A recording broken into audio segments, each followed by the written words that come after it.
Earth is home to many creatures. Some may even consider a few of them monsters. But what of those more elusive and hidden creatures? The ones we just can't seem to find. Welcome to Monday Morning Monsters. Cryptozoologist and paranormal researcher Barnaby Jones talks about the unknown, mythical, undiscovered, and unidentified creatures from around the world, and the people who have seen them, look for them, and research them. Hear from witnesses about their encounters, as well as renowned names in the field about their work and research. Barnaby is the founder and lead investigator for Cryptids, Anomalies, and the Paranormal Society, based in Wisconsin. Caps travels across Wisconsin and beyond looking for connections between different phenomena and how they can all be connected. Now, your host of Monday Morning Monsters, Barnaby Jones.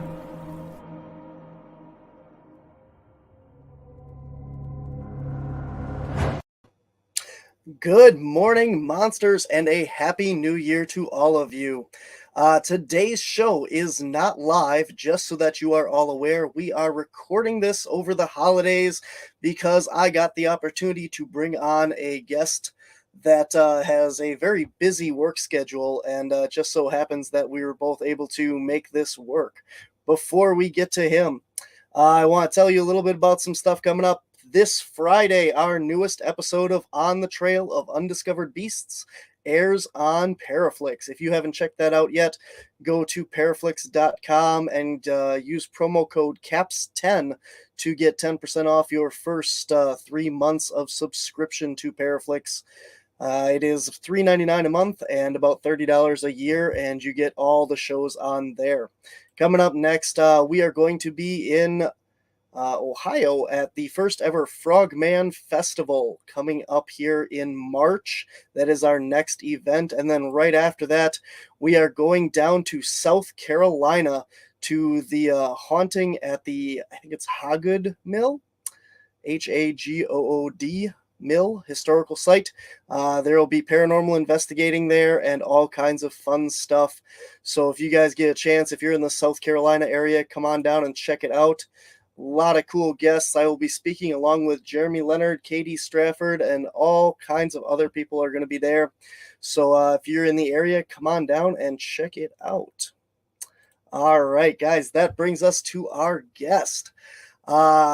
It's so cool to have him on today. He has been a musician, a best-selling author, and on the Travel Channel and Discovery, as well as a best-selling author. So without further ado, I will bring up our guest here, Mr. Kenney W. Irish. How you doing? Fantastic, man. How you doing? I'm doing great. So good to finally get a chance to hook up with you on here. Yeah, it took a little bit, but I knew we'd make it happen. Exactly. we literally had to be on vacation in order for it to happen. That's true. That is true. So I first of all, go ahead and tell us a little bit about yourself and what it is you do and stuff. And yeah, go ahead. Yeah, absolutely. Like you said, I'm Kenney W. Irish. I live in on the East Coast, and I love monsters, legend, folklore, and I love doing researching Native American lore and just writing books and meeting people and getting out in the field when time actually allows to investigate different areas and different phenomenon popping up. I'm part of a group called the New York Bigfoot Society, and we are out of the Albany, New York location, territory, I guess I should say. And so our research area is up near Whitehall, New York, which many people know is the epicenter for East Coast sightings for Sasquatch. So very cool. Very cool. Yeah, I forgot to mention that. I saw it on your website bio and that too as well. But so I get this a lot, that people ask me if this is my real name. And I mean, there's a certain point in generations where, the younger people haven't seen the TV show and all that stuff and that. But I have to ask you about your name. Sure. Because when I Google, if you just Google Kenney Irish, you get just folklore and stuff about the name. So Mhm. is that your real name, or were you born in the US, or where'd that come from? Yeah, my name is actually Kenny Irish. The Kenny portion of it has just been passed down over the years, and as far as the Irish, ironically, it was, I don't know, maybe 15 years ago. I asked my dad. I said, "Oh God, no, actually, it was further than that. Maybe 20 years ago now. I'm starting to date myself here, but I asked him. I said, where did our last name come from? Are we Irish?" And he was like, "You know what? I don't know." So we asked my grandfather. And by chance, my great grandfather happened to still be alive. So we asked him. Nobody has a clue where it actually came from. So we don't even know. What we do know is that there isn't an ounce of Irish blood in me. So I don't know. I'm one of those unexplained mysteries that I'm out trying to I don't even want to say look for answers on. But yeah, I have no clue. But I did end up eventually marrying 23 years ago an Irish woman. So my daughter has Irish blood in her, but I don't know. I've other than being given the name Kenny by my being passed down generation to generation.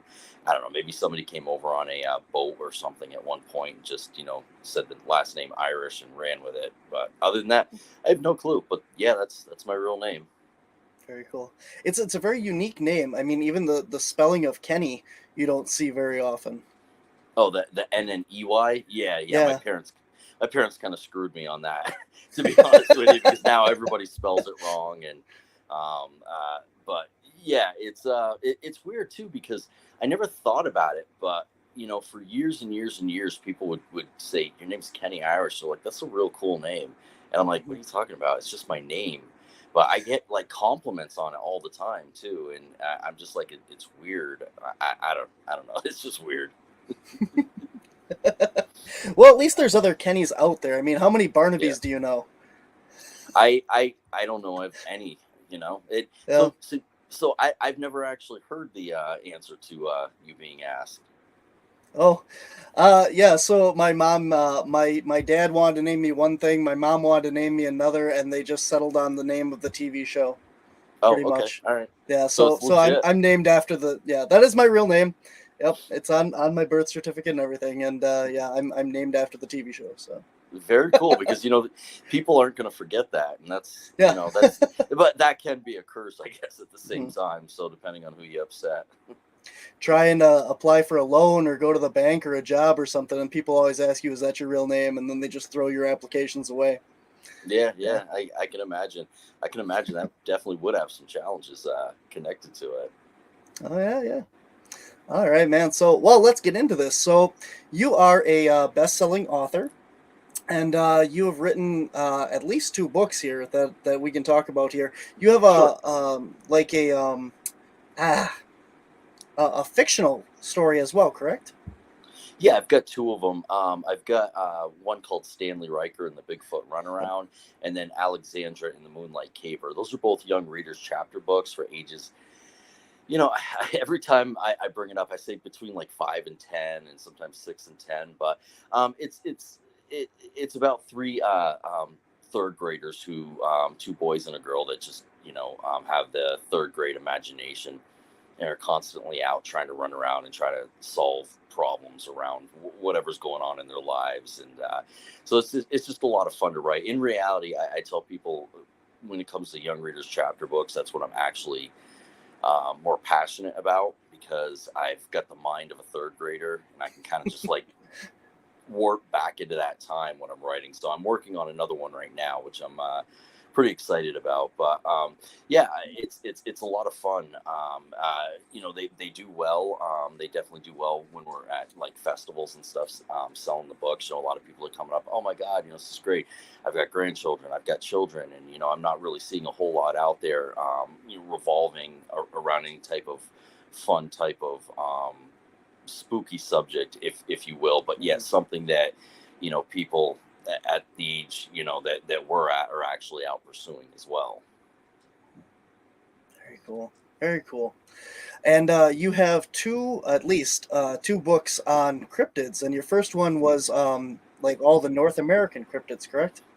Well, it covered all of the U.S. It was called American Cryptids in Pursuit of the Elusive Creatures, and it covers all 50 states. And each chapter opens up with some history on the state, just some little fun facts, as well as it highlights a Native American tribe, because I give a lot of what we know nowadays, in my opinion, about a lot of legends and a lot of creatures running around in the woods, and definitely spirituality. I give them a lot of credit for what we know nowadays, and then from there I cover whatever the popular monster is of that state. Like, Kenny has disappeared. and There then he from is. there, and then from You there, disappeared for a second. yeah, no, it's I usually do these on a computer, but I have to do it on my phone today. So I just got a call, so I just had to get rid of it. So I cover the Mothman of when it's West Virginia, and then I close each chapter out with a Bigfoot sighting that I was able to obtain from a witness from each state. So, and I wrote the book as if you're not just reading it and I've got like information on the page. I really wrote it as if like I'm there and I'm actually taking you on a tour across the country, talking about monsters in the states and different things like that. And the foreword was written by Katie Elizabeth. A lot of people know her for her champ research. And I had an introduction for the book written by Ken Gerhard. And it was just, the book did really well. I had a lot of challenges writing it. Just because I'm when I'm writing, I'm literally my biggest like I'm not my biggest fan when I'm writing it. I'm literally my biggest critic. But as soon as it's published and out, then I become my biggest fan and start promoting it. So there's a lot of challenges because again, I wanted it to not just be just information on a page, and I also didn't want to just be regurgitating what everybody else has already done and have it set up in the same formula where, again, chapter 1's Wendigo, chapter 2 is Bigfoot, chapter 3 is the goat squatch. I didn't want to do that. I literally wanted to just act as if I'm there with you. And so once I kind of got that formula down and how I wanted to do it, it was pretty smooth. But then I still had to cover 50 states, and so which takes a lot of time in itself. But it's a fun book in my opinion. I don't have any of my opinions in the book. It's literally just talking about the legends and the states and different aspects. Very cool. Very cool. I actually haven't got a chance to pick that up yet, but it's on my to-do list. So I look forward to your book. Excellent.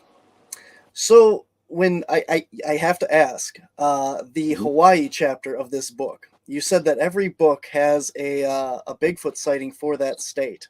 So do you have a Bigfoot sighting for Hawaii? No, I do not.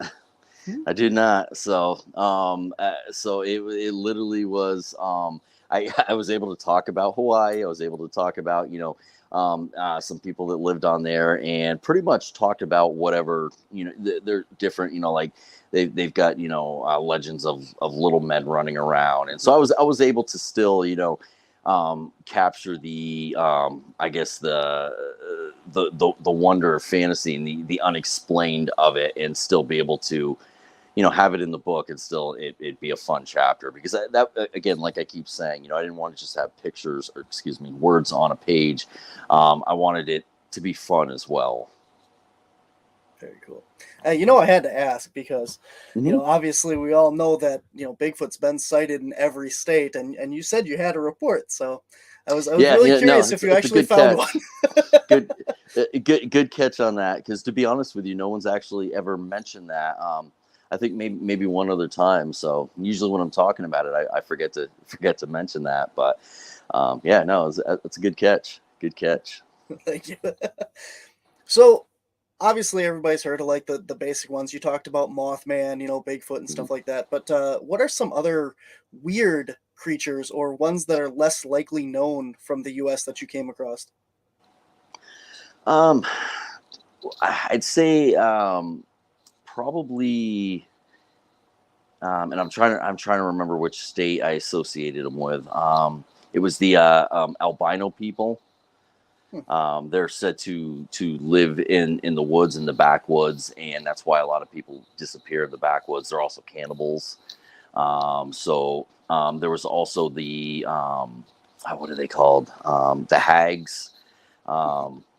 They're kind of like, a lot of people will say, okay, well, it's a Wendigo spirit. But it's actually spirits of women. They say that they're women that come in at night and they will drain the man of their energy and it will prolong their lives. Oh, boo hags. Excuse, that's what it was, boo hags. So there were some states that I was coming across, and I'm like, okay, I could talk about this creature, this Bigfoot or whatever, but then I would come across little legends here and there, and I'm just like, okay, well, this has got to go in place of this, because this is really cool. This is what they really look at in this state. So I kind of really wanted to stick with what was popular in the state, and it wasn't always a monster. The majority of the time it was, but sometimes it wasn't.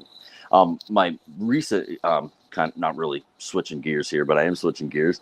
My recent book, International Cryptids and Legends, that just released back in August, and it covers different territories outside of the U.S. And it was originally called International Cryptids, but when you leave the U.S., everything, I mean, the legends outside of the U.S. are so creepy and just so different, where we have fun with our legends here.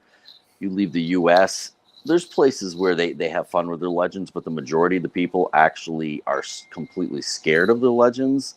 So it was very, very different. So International Cryptids actually became International Cryptids and Legends, because I cover probably more legends of spiritual weirdness when it comes to the type of creatures of being, both blood and of spirit, that I had to add on and legends, because it was like, there's so many monsters out there that you can cover, but there's so many cool legends that I literally had to kind of change gears, which created another type of obstacle with writing a book, because you kind of get on a flow of what you already know what you're going after, and then you start doing the research and things kind of change from there. So that book actually was delayed a couple of months in being released due to that, because it was just like, my mind was kind of blown when I started looking at all these different legends out of these different territories, not just the said creatures. Yeah, I was definitely leading towards your next book as well. So we're gonna get there. So I'm glad that you brought it up. So talking about all the other creatures and stuff like that, how are you able to like get all this information? Because the internet is a very small place in retrospect, and just keeps getting regurgitated the same stuff like that. Sure. And when you're talking about these legends and folklore and that from around the world, where did you research, and how did you find all the information? Well, some of it had to do with the fact that I've been doing this for a long time. Mhm. I mean, my first love was the Incredible Hulk, the first monster. So I've been doing this for years and years and years. I know I kind of came out of the woodwork back in, I don't know, 2019, 2020. It's when, I guess, I always say I came out of the cryptid closet, because for years, I mean, I played music and did different things. And with every subject, He'll be right back after these messages. I hope he'll be right back. He should be right back. There he is. sorry, yeah, it's again, I'm on my phone. I apologize. I'm No, it's all right, man. glad this wasn't live. See, now I'm aging myself because I don't remember where I was. But all right, so anyway, with every subject, there's always a lot of criticism, and you got to deal with this and that. And my first passion would be monsters and different creatures. So for years, I just kind of stayed on the back burner. Like I avoided, even really even I don't know. I just researched and researched, and then when I ended up writing another book and then had it published, I'm like, okay, well, I guess I've got now an obligation to this publisher. I've got to do this and I have to do that. So I would say a lot of it has to do with just years and years and years of looking into everything.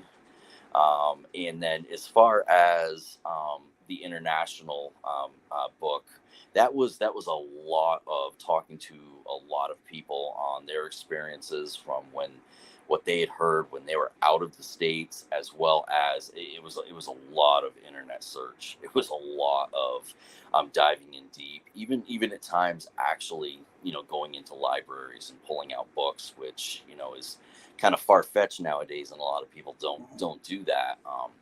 But it was just it was a lot of reading, I guess, if you will.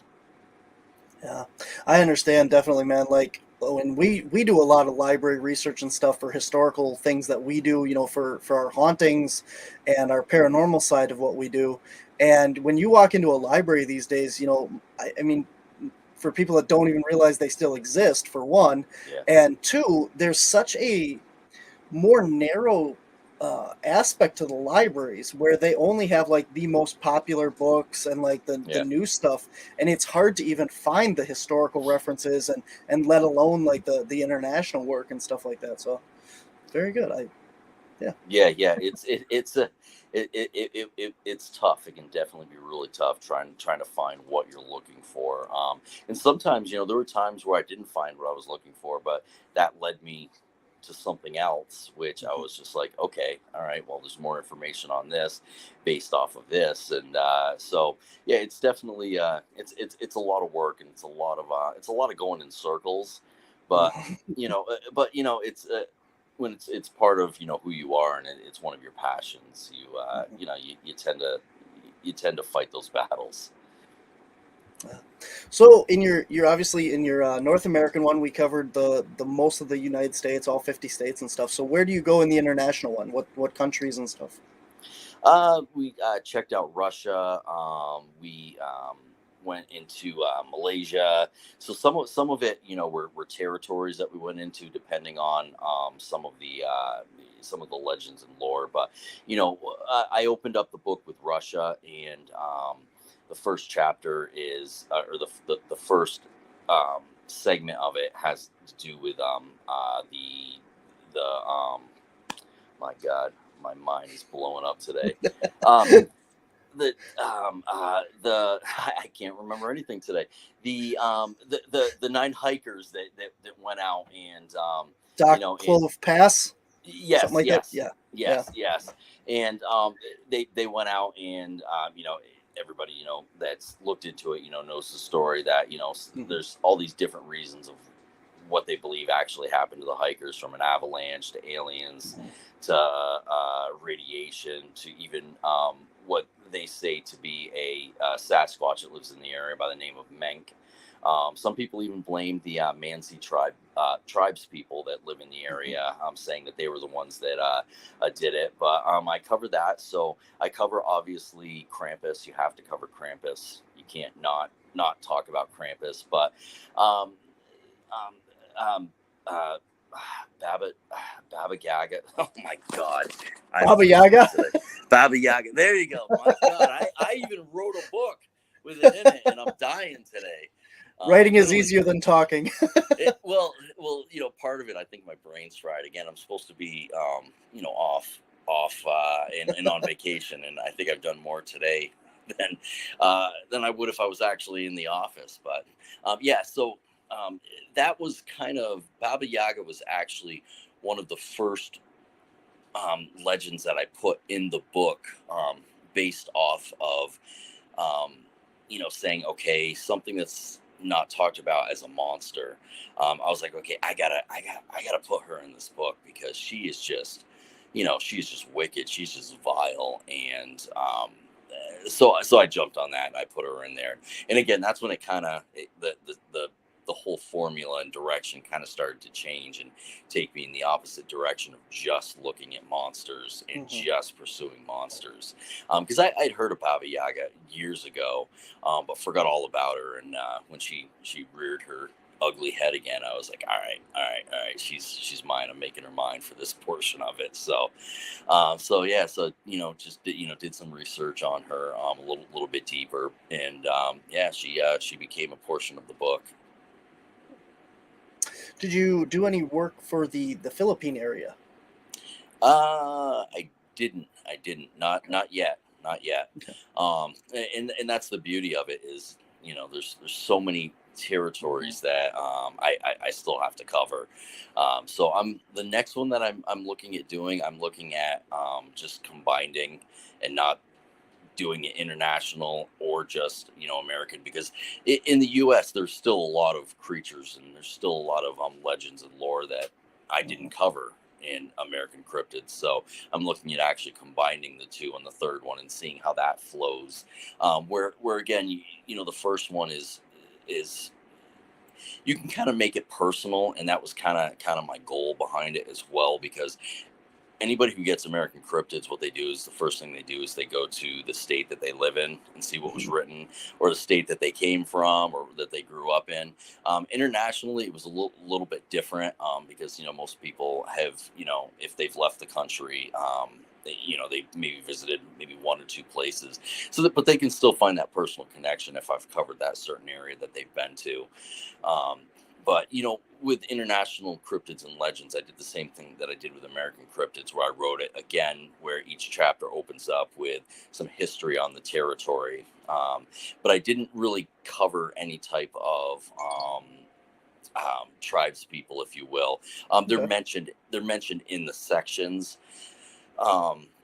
But I still wrote it as if like I'm your tour guide and I'm standing there with a microphone and we're on a bus and we're just, going across the globe. So, again, just tried to have a little more fun with it than just, putting together a bunch of words on a page.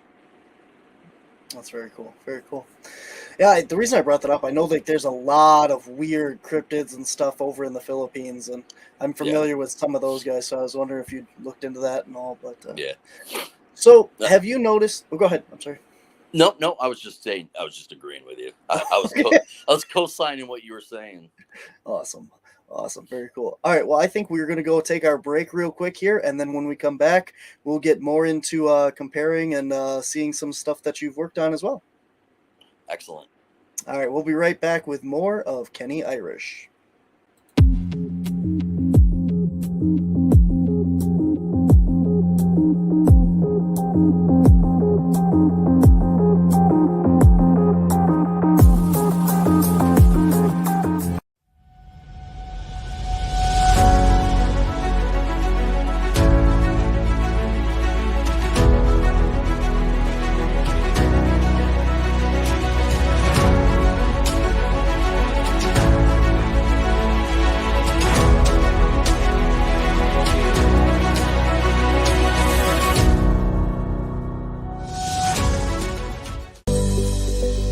Certified psychic medium Stephanie Lynn creates an authentic connection between the living and the spirit world. Stephanie knows she is here to help heal, educate, and provide validation that there is more after death, and allows herself to be a conduit and work as a team with spirit to pass on messages from their world to ours. Stephanie Lynn also works as a spiritual life coach to help you achieve, create, and manifest your best self and life. Looking for help communicating with an animal? Searching for a past life regression therapist? Or dealing with a paranormal experience? Stephanie Lynn is here to help. For a list of full services, visit her on Facebook under Stephanie Lynn Spirit Sensitive. That's Stephanie Lynn Spirit Sensitive.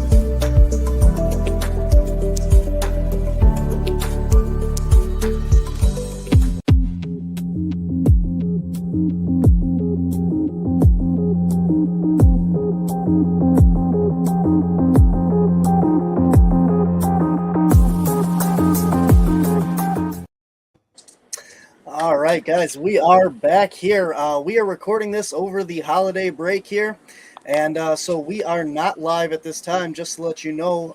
But if you have any questions for our guest here, he is a best-selling author and researcher, Kenney Irish.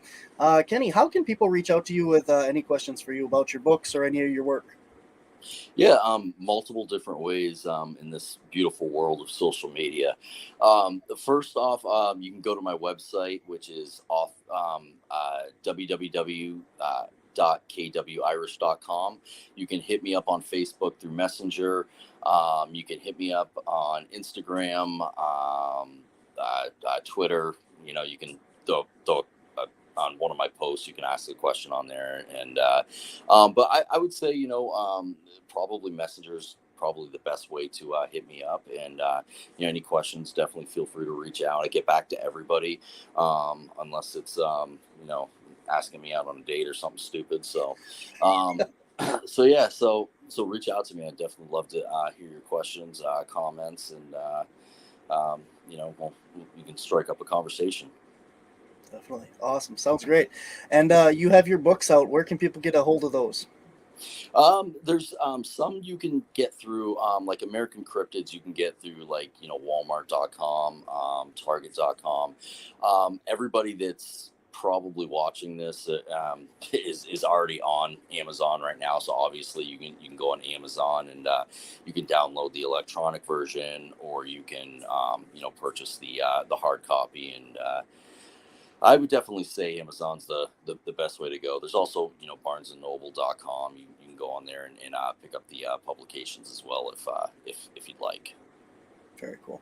Do you have them on your website or available that you can get an autographed copy? What they would have to do is they would have to actually reach out to me directly in order to do that. So obviously I've got pictures of them up, and I don't have any type of platform set up for purchasing over my website. But if they reach out to me, I can definitely get something set up with them and do something through PayPal or whatever, and sign it and send it off. So that tends to be the easiest way to get an autographed book. There are some locations like International Cryptozoology Museum in Maine.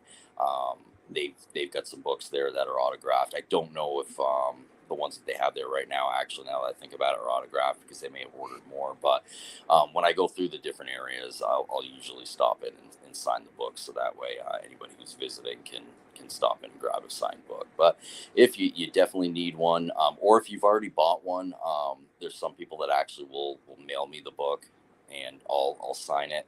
And then there's other people that I'll sign a piece of paper and throw it in an envelope and mail it to them, or and they'll use it as a bookmark. So multiple ways of getting the book and getting a signature to go along with it.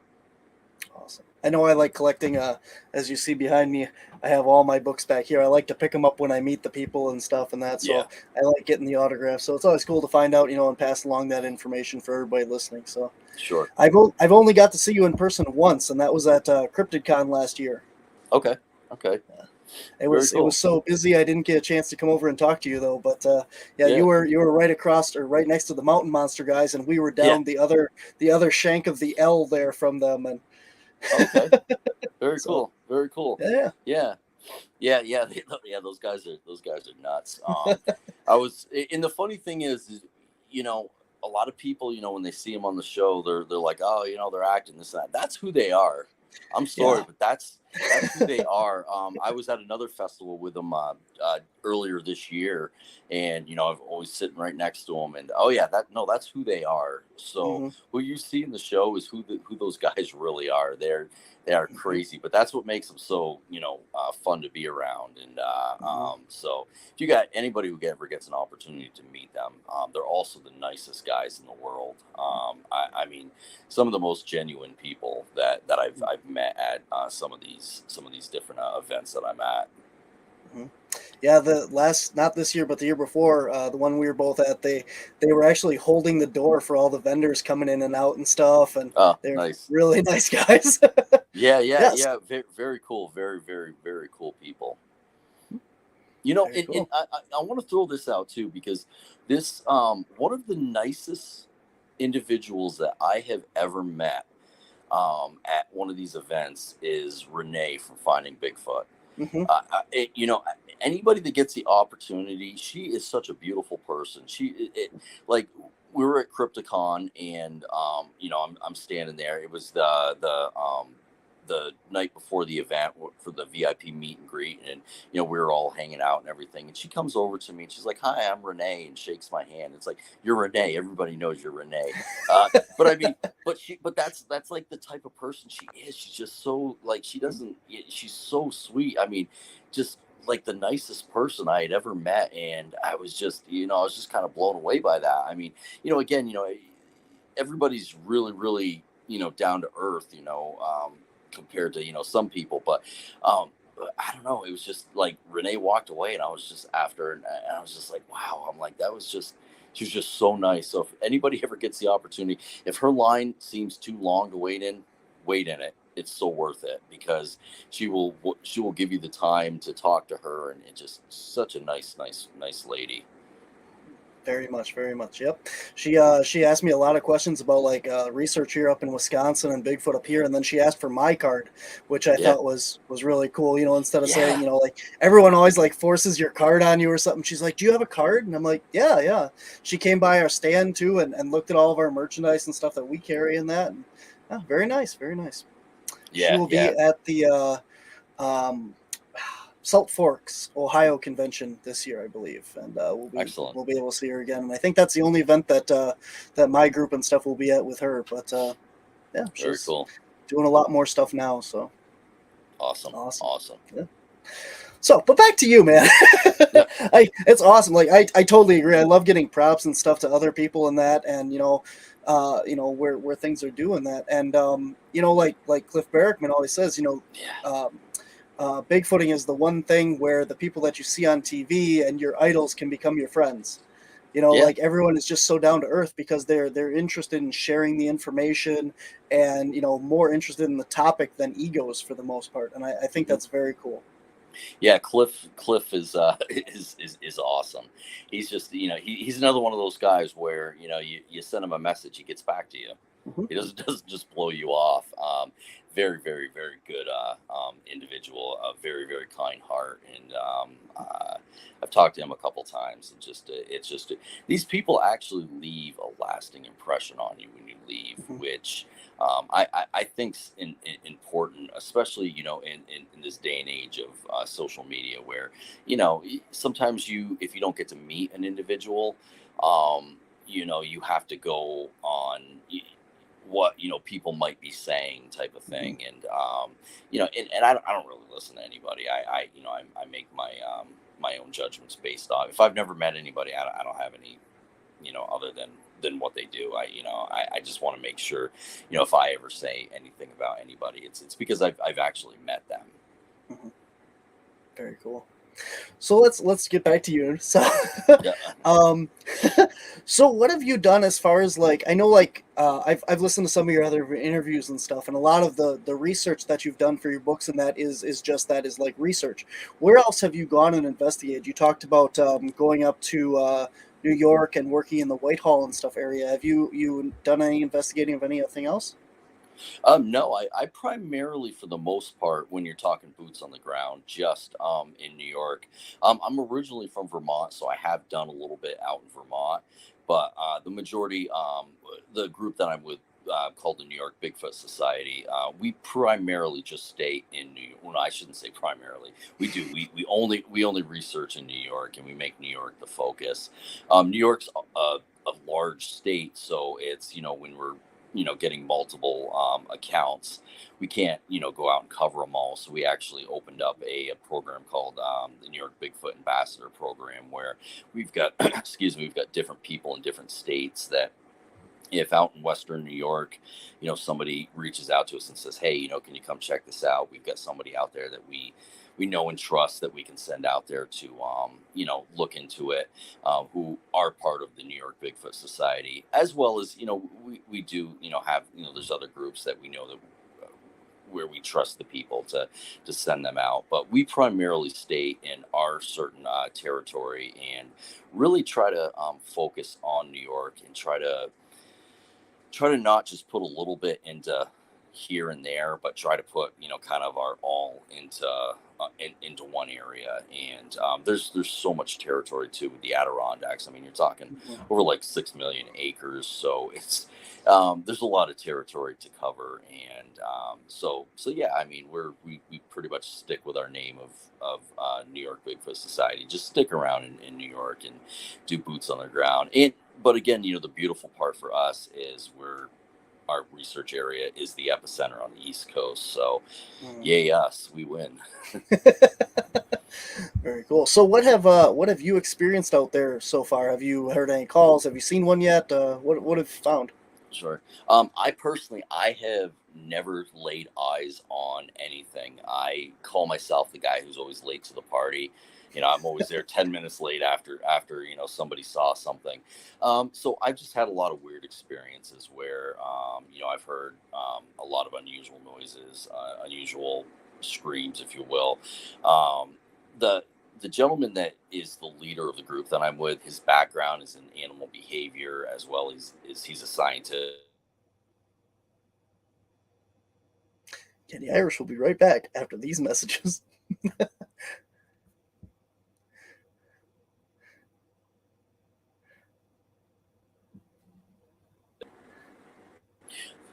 All right, I'm back. Another call. All right. Um, so he's actually back in school right now, studying for another degree. He's just smart as can be, and he's also an outdoorsman where he's a bushwhacker. I mean, he'll on his days off he'll go out and he'll hike 6 miles into the Adirondacks in 4 feet of snow just to turn around and come back.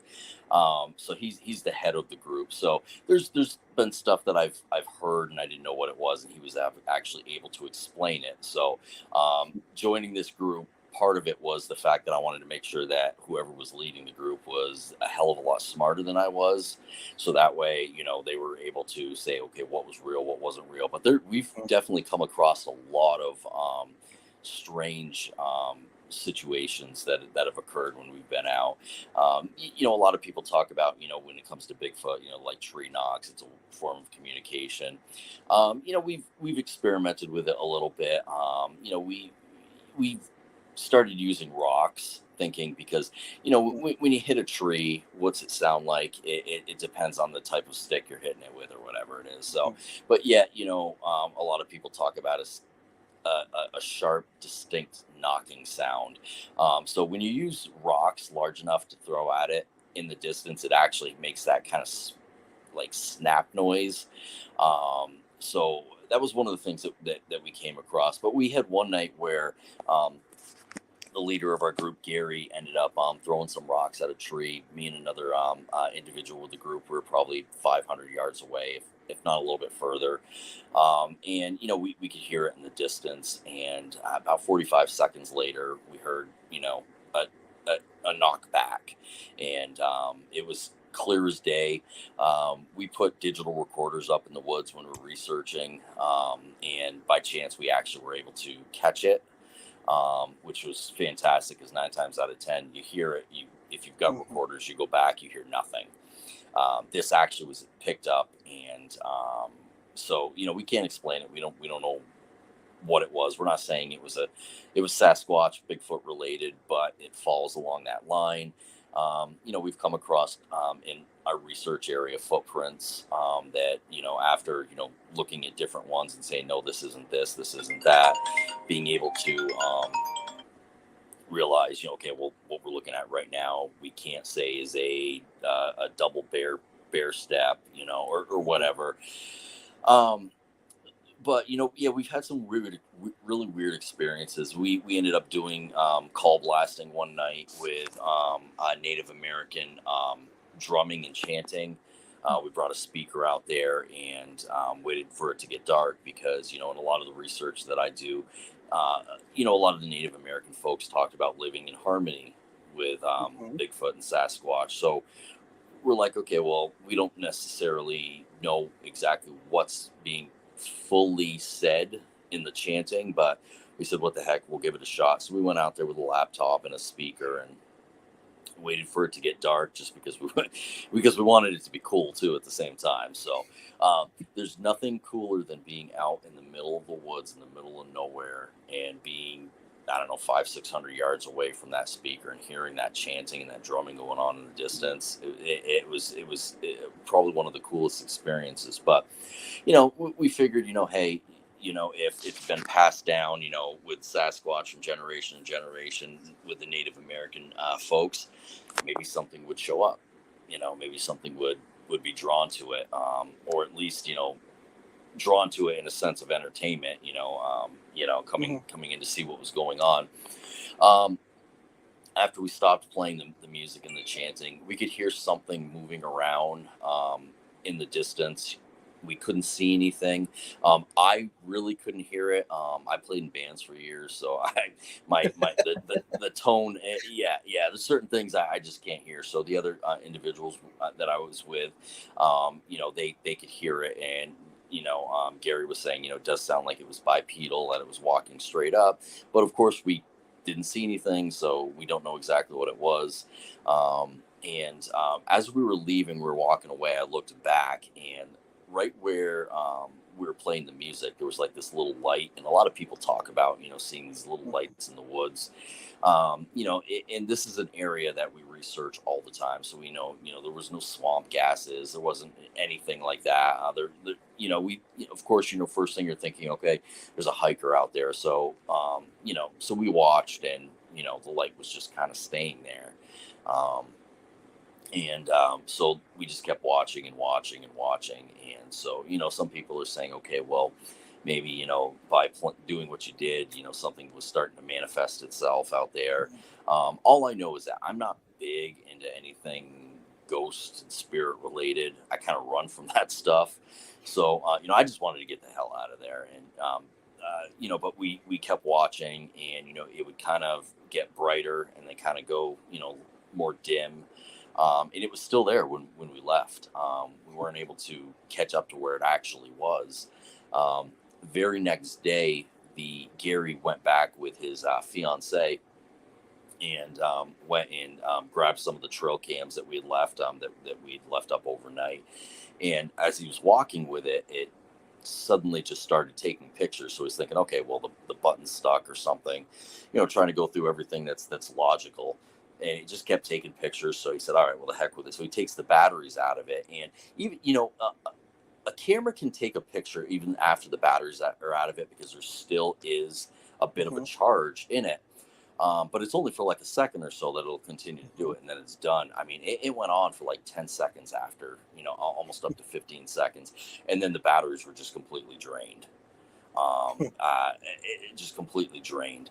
And, so then he gets over to his car, and his car is about 2 years old, and they just drove about an hour and a half to get to the research area.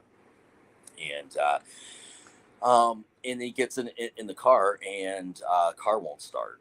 Battery's dead. So all this draining is going on. So I guess somebody ended up driving by the road eventually, because we have no cell reception out there, so they couldn't make any phone calls. So they went back to jumpstart it, and it was just so dead that they couldn't even jumpstart it. So the next day, he had to get a brand new battery. Of course, first he had it tested, and they're like, no, this is completely dead. There's like nothing to it. And again, this car is like less than 2 years old, and he just drove an hour and a half with it. And the new batteries that he has in there has 100% worked since then. Hasn't drained, hasn't done anything. So, it was just in that night too, that reminds me of that night after we played the chanting, like the laptop battery just completely died, and like all the equipment just drained. So again, weird experiences. I haven't been able to, again, put my eyes on any type of cryptid or monster, but just a lot of weird experiences. And then there's times where we go out and absolutely nothing happens, which is very common as well. That's a fascinating story. A lot of people don't like talking about like weird stuff like that, because everyone wants Bigfoot to just be this flesh and blood creature, and if a lot more people like yourself would share stories like that. I mean, is it Bigfoot related? Maybe, maybe not. But there Right. is something that happened out there. And I think that's as much part of the puzzle as, everything else. It doesn't mean that that's Bigfoot, related, like I said, Right. but something is happening out there energy wise and that. Um, so with the light phenomenon that you saw, was it a ball? Was it moving? What color was it? It was it wasn't necessarily white. It was whitish, but it, kind of had like a little bit of. It seemed like it had like a little bit of blue to it, and it would kind of get brighter, but then kind of shrink down a little bit. Some of the individuals who I've spoken to, said, okay, well, it was, what you listened to was manifesting some type of spirit. Other people have said, well, there's fairies that are in the woods, and maybe you guys attracted that. We also try to go out and have positive energy when we go out. And one of the things that we stopped doing is we stopped going out with so much equipment. And we go out and we try to use our senses more than anything else, because we found out, we're going out there, and for the majority of the time we're setting up equipment, and then we're walking around for a short amount of time, and then the rest of the time we're tearing all the equipment down. And then when we're looking at, the way the Native Americans lived, they were mentally and spiritually one with the land, and they weren't distracted by all this technology.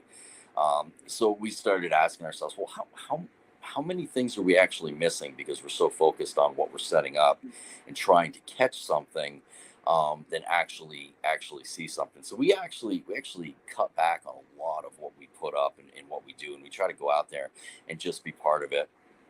Plus, the other thing too is, again, with the leader having a degree in animal behavior, we go out and we try to use like the nature to kind of tell us what's going on as well. Look for patterns. The animal activity is going to tell you a lot of what's happening and what's going on. Like, for instance, we one spring we put a bunch of food out in this one area. We came back 2 weeks later, and the food was all still there. And I mean, this was in the spring where the animals are out, they're hungry.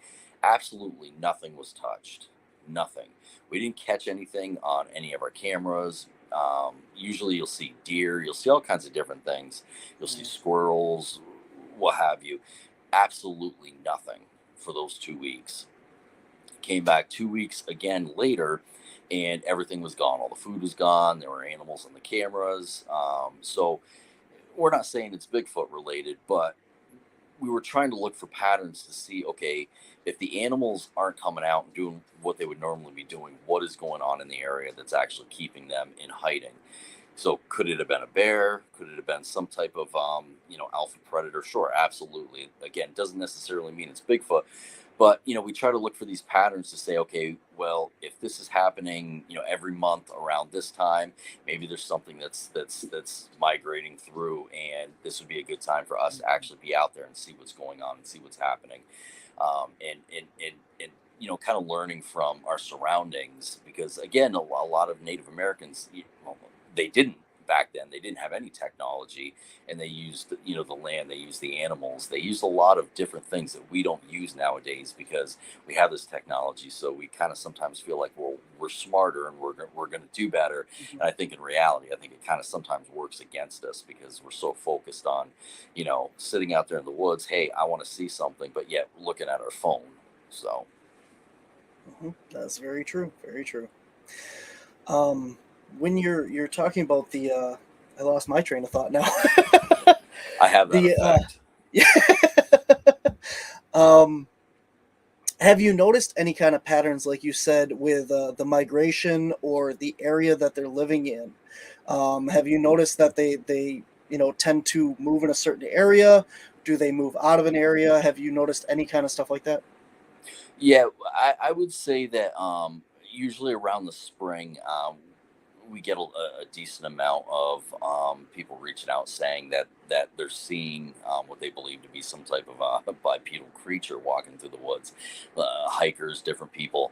So I think there is somewhat of a migration period where they're going, from one area to another, and then you've got in the fall where because dead summer, a lot of the time you really don't get a lot of activity for the simple fact that everybody's in the woods. So if there is something that is trying to stay elusive, they're going to, stay in hiding. But then in the fall, you start to hear more sightings, and so I think wherever they're coming from in the spring, they're going back through, in the fall.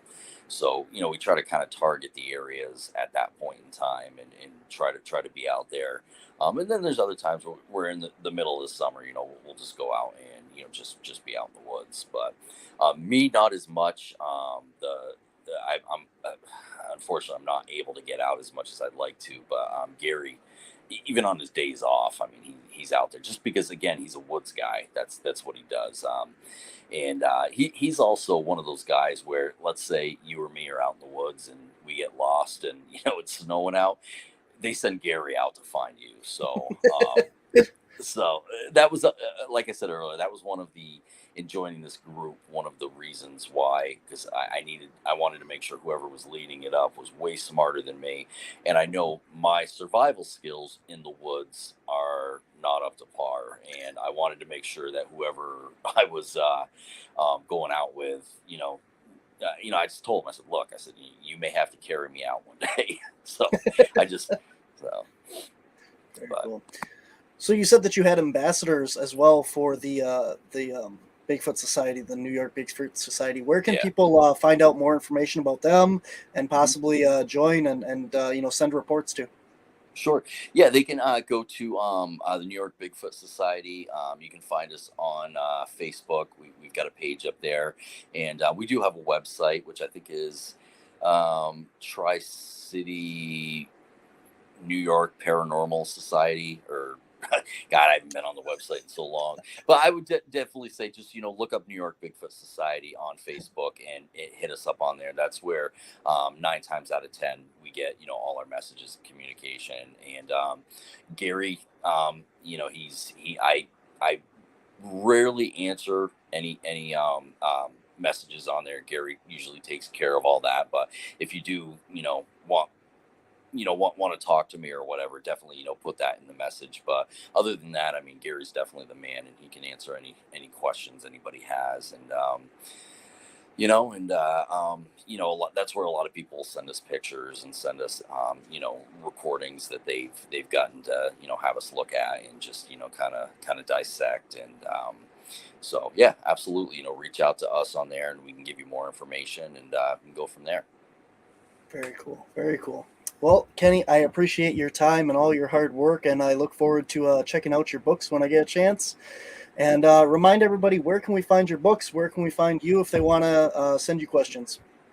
Yeah, no, absolutely. So you definitely look me up on Facebook. I'm under Kenney W, the Cryptopunkologist. You can find me on Instagram, Twitter, my website, which is kwirish.com.